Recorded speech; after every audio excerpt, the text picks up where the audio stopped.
déterminer tournure des événements c'est élection locale yi ci la ñuy xam fan la ban conséquence la war a am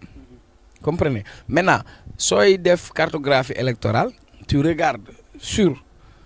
élection bi yan gox nga am doole ak yan gox nga amul doole kon booy investir politiquement fan nga war a gën a investir parce que boo xoolee ci collectivité territoriale nekk Sénégal moo na 600 donc 557 plus les villes et cetera mais tey Pastef ne contrôle pas toutes les collectivités territoriales du Sénégal et quand on parle de collectivité territoriale c'est les communes et les départements mais du point de vue politique Guinguinéo Souleymane Ndéné nekkoon na fa Pape Malick Ndour gagné woon na Guinguinéo et cetera conseil départemental mais tey c'est stratégique fi Guinguinéo nekkee que Ousmane Sonko mu dem ci zone yi nga xamante ni Pastef amu foon doole mu gën fa dooleel leadership bi fa nekk pour mën a renverser la tendance ça c'est hautement politique donc soo xool dans la zone nord du Sénégal par exemple Ourossogui Matam et cetera Pastef amu fa doole boobu maintenant bu fekkee Pastef mënu ko récupérer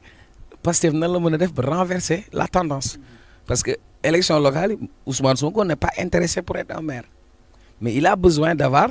benn leadership au niveau local ba nga xamante ni day nekk une base solide parce que actuellement région de Dakar Pastef ban mairie la fi gérer benn ville bi la gérer mooy Abass Fall bu weesoo loolu ñeneen ñi Guédiawaye c'est un allié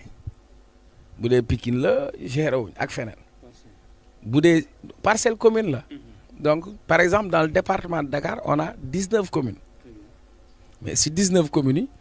Pastef ñaari commune la ci amee woon muy suma juumul Parcelles Assainies ak Patte d'Oie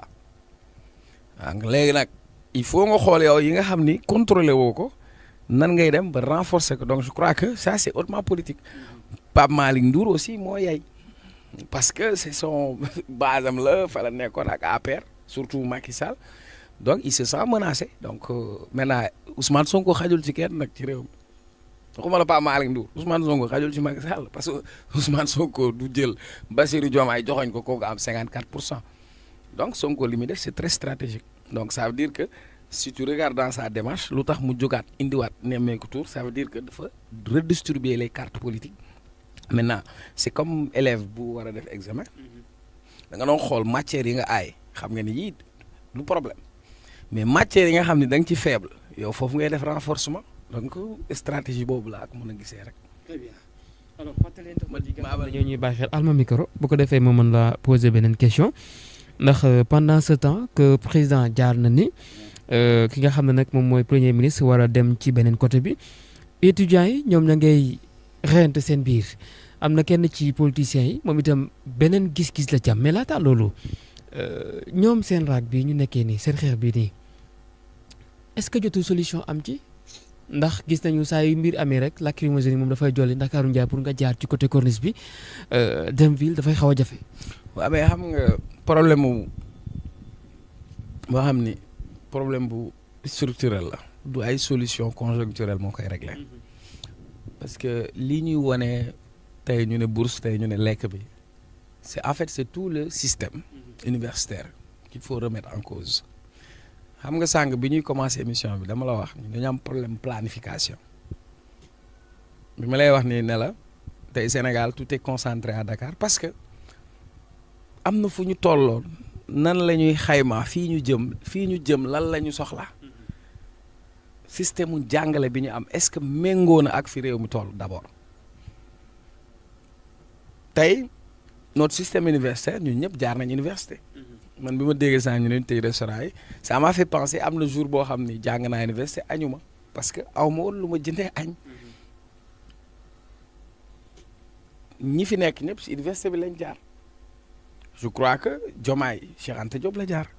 Sonko Gaston Berger la jaar Macky Sall mi fi nekkoon ci université bi la jaar mais qu'est-ce qui a changé on peut changer les infrastructures mais il faut une refondation du système universitaire tant que demuñu ci refondation du système éducatif de manière générale et du système universitaire les mêmes problèmes ñoom ñooy ñëwaat parce que les mêmes causes produisent les mêmes effets xam nga keroog maa ngi gis ñoom xumaan show of the legend am na benn phrase bu mu waxoon mu ne UCAD mooy usine des chômeurs affamés et désespérés. Qu'est-ce qu'on produit? Parce que l'université en tant que telle d'abord population bi ñu am gën na yokku dem nañ ba université bi attanul ñëpp lan moo tax ñu créer université virtuelle par exemple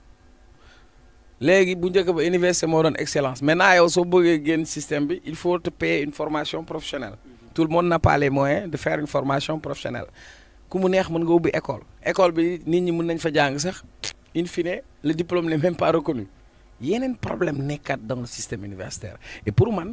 il faut aller en profondeur et commencer à partir de la base. Parfois nga gis étudiant mu ne la master la nekk pour mu exprimer wu correctement c'est un problème. Demande à certains ñu bind la lettre de motivation donc ça veut dire dafa am ay déchets yu ñu yóbbaale depuis école primaire nit ñi jàngalee jàngin bi ak façon bi. Beneen bi une fois arrivé à l'université parfois ñu orienté étudiant foo xamante ni bëggu ko woon wala choisir ko léegi nag yooyu yëpp ay problème la yoo xamante ni yu ñu war a régler en profondeur. Maintenant ça peut faire l'objet de tout un débat sur curricula bi ci lan la ñuy jàngale ci insertion bi parce que am na yeneen dëkk yoo xam ne dañu dem ci alternance entreprise ak école wala ak institut bi am na ñoo xam dañuy def sax ay contrat tu parraines des étudiants. Comprenez? C'est-à-dire on prend une entreprise comme par exemple Orange wala on prend une entreprise comme SAR ils ont besoin d'ingénieurs ñu affecté benn nombre ñoom ñu jël leen en charge nga xamante ni suñu génnee ñoom fa la ñuy liggéey et cetera mais yooyu yëpp c'est des choses yoo xam ni c'est possible mais maintenant fii comme on parle de l'actualité moi je trouve que système universitaire bi dafa xoj étudiant bi en fait et il faut être un étudiant wala avoir été un étudiant pour comprendre ce qu'ils sont en train de vivre beneen bi am na problème de communication parce que direction des bourses ni mu communiquer woon moo jàllul parce que dans l'entendement c'est comme si que on devait systématiquement arrêter les bourses quand on parle de communication déggoo ak waxtaan ak acteurs yi dalal seen xel da ciy nekk lu am solo maintenant ils ont hérité d'un système et ça il faut le dire le système qu'ils ont hérité mooy régime bi passé ban système la fi bàyyi maintenant nag am na coow lu ci jotoon a am benn député bi fi génnoon di wax ay waxu Canada ay waxu feneen parce que elle n'a rien compris parce que moi j'ai entendu le président Bassirou Diomaye Faye moom mu ne bourse bi ko état du Sénégal doon jox moo ko doon permettre mu mën a nekk dans les conditions optimales pour mën a jàng kon loolu c'est bourse du c'est pas une charge c'est un investissement yow nan la ñu mën a ñëwee ñu ne vision Sénégal 2050 on parle de capital humain donc quand l'État considère que la bourse de l'étudiant est une charge ça veut dire que on n'a pas compris ce n'est pas une charge c'est un investissement donc maintenant investir dans l'éducation c'est investir dans l'avenir ça c'est un